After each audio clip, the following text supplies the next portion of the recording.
BPL এর ১২তম আসর কবে মাঠে গড়াবে তা নিয়ে ছিল অনিশ্চয়তা। যদিও ডিসেম্বর জানুয়ারিতে এবারের আসর অনুষ্ঠিত হবে বলে জানিয়ে এসেছিল বাংলাদেশ ক্রিকেট বোর্ড, কিন্তু আগামী বছরের ফেব্রুয়ারিতে জাতীয় নির্বাচনের আগে সঠিক সময়ে বিপিএল মাঠে গড়াবে কিনা তা নিয়ে ছিল শঙ্কা।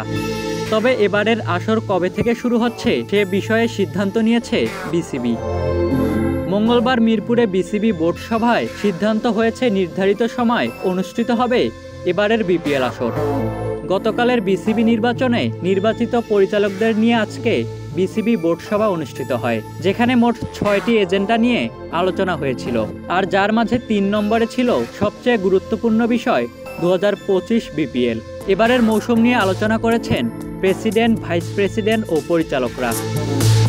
বিসিবি সভা শেষে ইফতেখার আহমেদ মিঠু জানিয়েছেন নির্ধারিত সময়ই হচ্ছে বিপিএল, আর সেই লক্ষ্যে কাজ করবে নতুন নির্বাচিত কমিটি। এখন বোর্ড সাহসী পদক্ষেপ নিয়েছে যে সবাই মিলে আমরা, নট মি অনলি, সবাই মিলে আমরা ফুল চেষ্টা করে একটা সুন্দর বিপিএল আমরা করার চেষ্টা করছি।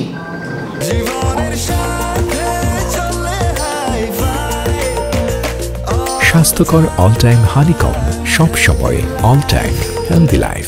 বিপিএল গভর্নিং কাউন্সিলের নতুন চেয়ারম্যান আমিনুল ইসলাম বুলবুল মিঠু জানিয়েছেন সভাপতির থেকে বিপিএল এর প্ল্যান আউটলেট দেওয়া হয়েছে।